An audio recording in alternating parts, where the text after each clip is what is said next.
Of course he refused to sit down with the Russians. Wait a minute. Why would you refuse to sit down with the Russians? You think because they have invaded your... This evening we're joined live by Katie Mcfarland, who served as Donald Trump's Deputy National Security Advisor during his first term. She's joining us from CPAC, the Conservative Political Action Conference, where she's speaking tomorrow.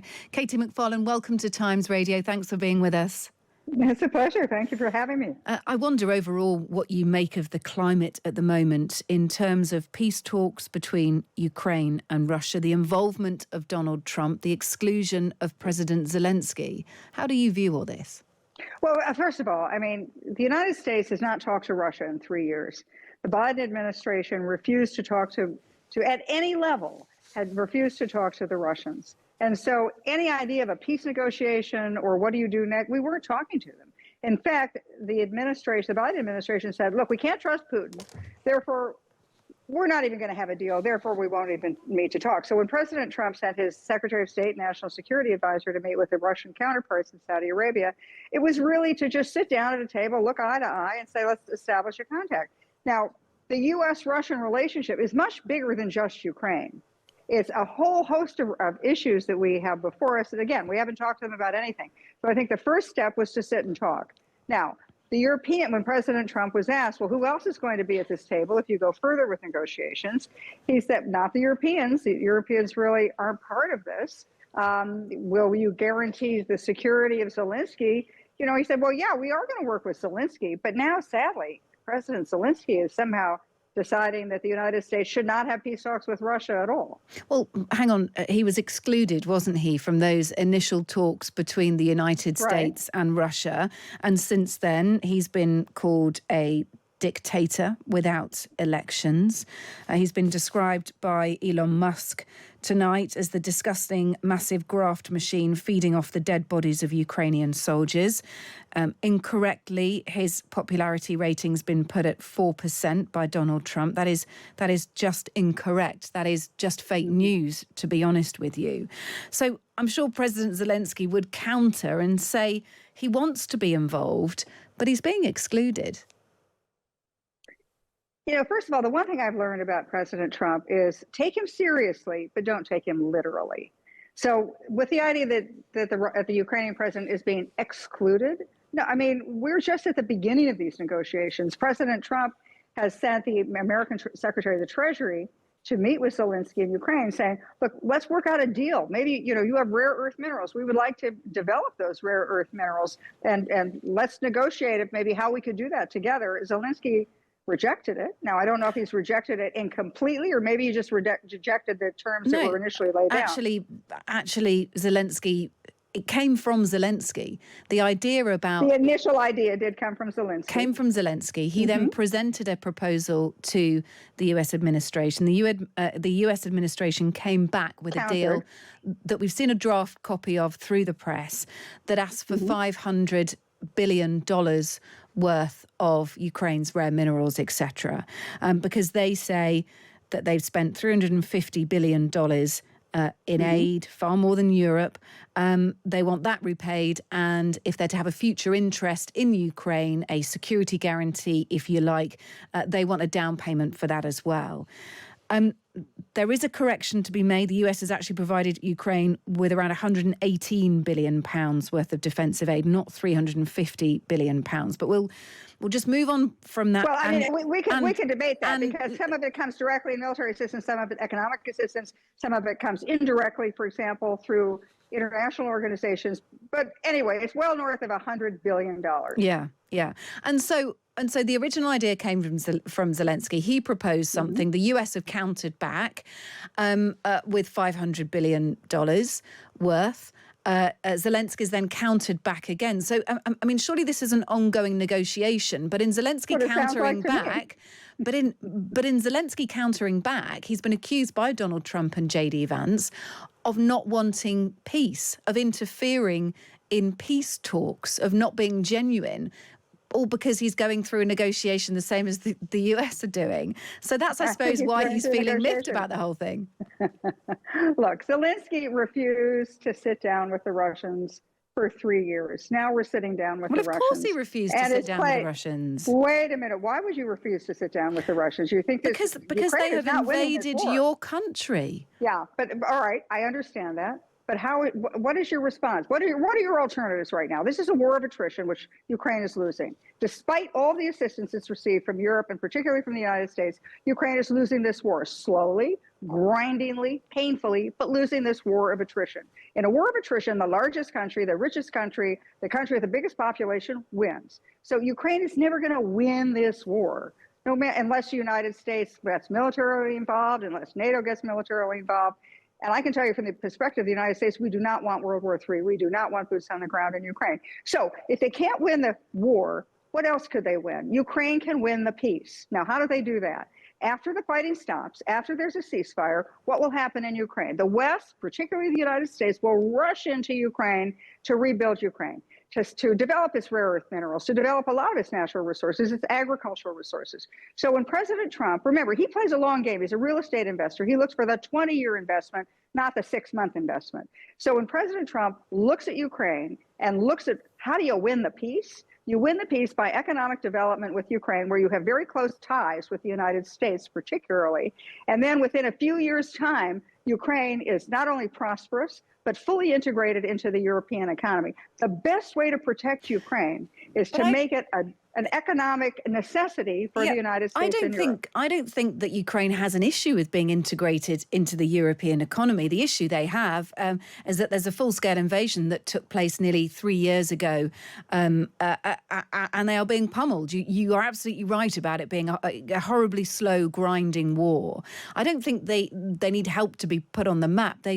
They just want to see peace. And look, there is a debate to be had over territory loss. Mm-hmm. What are they going to accept? Sure.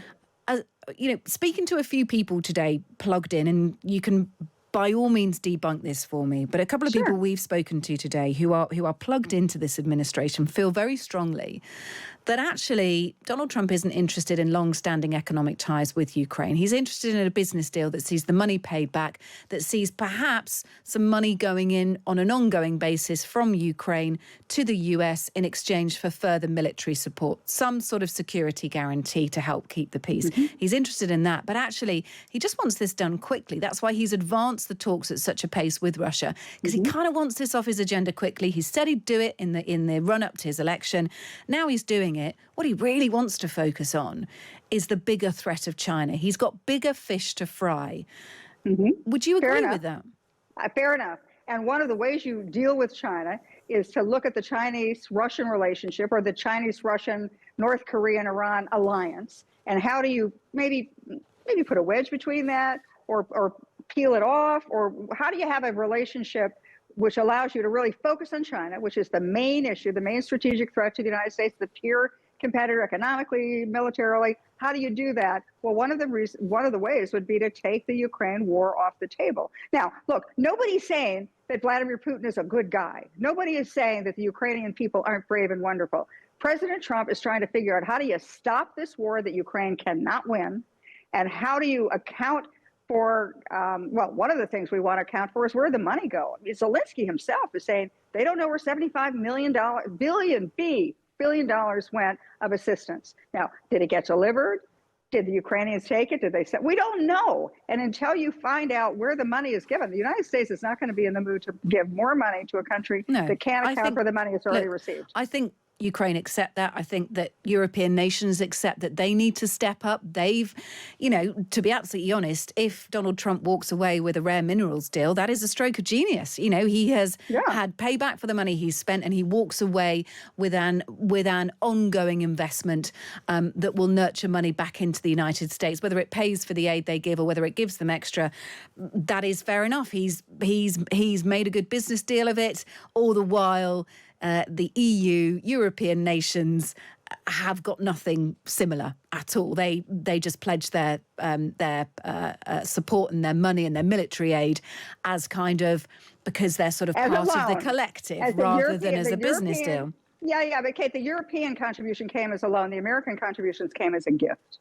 So one of the ways that we could maybe make this right is that the United States would be first in line to develop a lot of their mineral resources, particularly their rare earth minerals. And, from the point of view of perspective of Ukraine, how do you best ensure the peace? You best ensure the peace by having the United States have an economic development in your own country. Do you really think that Vladimir Putin's going to send the troops across the border when he's going to pop right into the middle of Americans who are in the economic zone of eastern Ukraine? No. Yeah. It's a way, again, you integrate Ukraine, you win the peace. Think about it this way. 5 years after the fighting stops, and you and I have just agreed, the European economies, the American economies would be fully integrated and invested in Ukraine. Where is the fighting? Where is the fighting for Russia 5 years after it stops?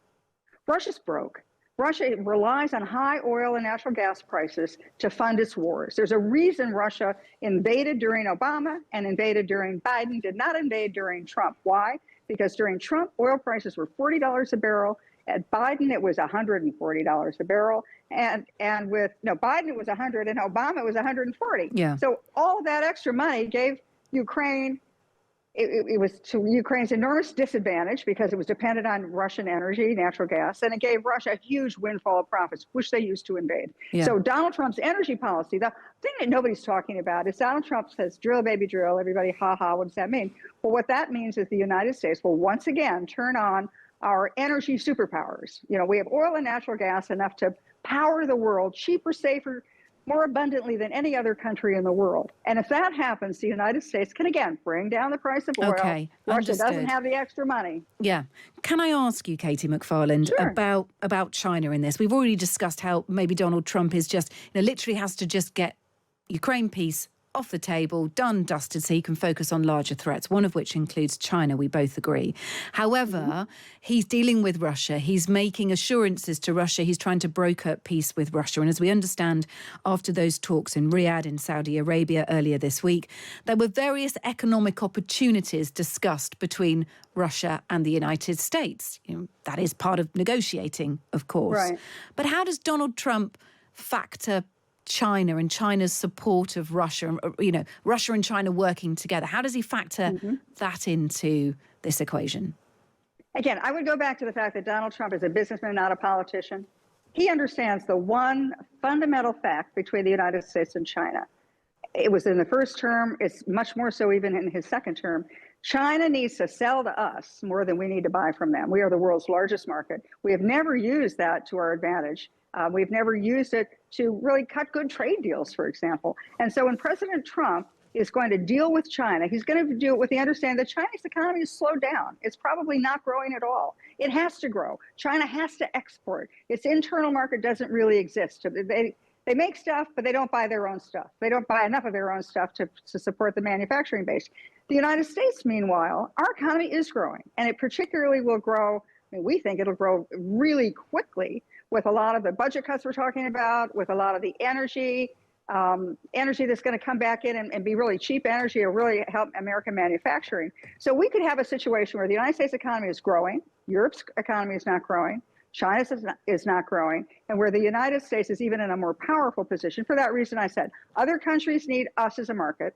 We don't need that. We have a choice. They don't have a choice. They have to they have to sell to us more than we need to buy from them. Okay.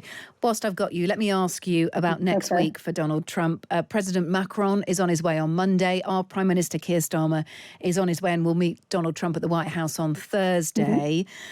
Look, Starmer does not agree with a lot of what President Trump has said about Zelensky being a dictator and various other things. He's been, he has spoken out and said he doesn't agree with Donald Trump to the tune of reiterating that Zelensky is a democratically elected leader and that it's fair enough that there are no elections taking place in Ukraine. So he's sort of made his point. How does, in your experience, you worked with Donald Trump during his first administration, how does Keir Starmer work with Donald Trump? How does he get that meeting right on Thursday? Well, I would say to Starmer, I would say to Macron, I would say to the German, to anybody, the way you want to deal with President Trump as a NATO ally is you want to show that you're doing your fair share, you're contributing. The first phone call Donald Trump took in his first term was from Angela Merkel. And her question right out of the box, what are you going to do about Ukraine? And he said, what are you going to do about Ukraine? Ukraine is in your neighborhood. And why are you not paying the 2% of your GNP? You can afford to do it. Your economies were fine. You could afford to contribute to our mutual defense, but you're not doing it. Why should the United States shoulder 70% of NATO budget when our other allied countries, could afford it? And you would have a much stronger alliance if everybody was contributing their fair share. So I would say to the Brits, to the French, anybody who wants to talk about Donald Trump, the first thing out of your mouth should be, you're right. We are going to up our defense spending. We are going to contribute to our mutual defense and then take it from there. I don't think Donald Trump is going to have a lot of patience with a leader who says, well, I can't afford it right now. Things are tough. Yeah, he needs to come with some assurances, doesn't he? And not just 2%. He needs to come and say, 2% we're there, but we even think it should be more. Well, President Trump has said we should be at 5%. Yeah. What are you at, 1.7? We're at 2.3%. There is a firm commitment to get to 2.5%. There's no timeline for that, but I think a lot of people are even recognizing that 2.5% is not enough. Whilst I've got you, you're speaking at CPAC tomorrow. Just very briefly, give me the grunt of your session at CPAC tomorrow. Where's your angle going to be? All right, so I'm talking to the president or the foreign minister of North Macedonia, and we're going to talk about the Balkans. And we're going to talk about, is that another flashpoint? We saw Ukraine, obviously, as a flashpoint for the Russians. Do the Russians have their eyes on the Balkans? What about Balkan NATO membership for some of these countries? Macedonia, North Macedonia, for example, is very pro-Trump. It's very much in that same social, economic, political, military conservative mode that the United States is in. So is it a part of the world we can build a relationship with, or is it a part of the world we need to worry about our relationship with? And I think that's really the focus of it. We don't want any more problems. We don't want any more wars. So what can we do to make sure that our alliances with these countries are shored up and strong? Yeah. Yes or no, Katie Mcfarland, would you like a role in Trump's administration? Kate, I've been there and done that. I was in the Nixon, Ford, and Reagan administrations as well as President Trump's administration. I'm very close to all the officials. I talk to them. I do a lot of media conversations about these issues. But I think I'm going to let somebody else work 100 hours a week. Fair enough. Katie Mcfarland, thanks for being with us. Donald Trump's former Deputy National Security Advisor. Good luck at CPAC tomorrow. Great to talk to you, Katie. You. Thank you. Thanks, Kate.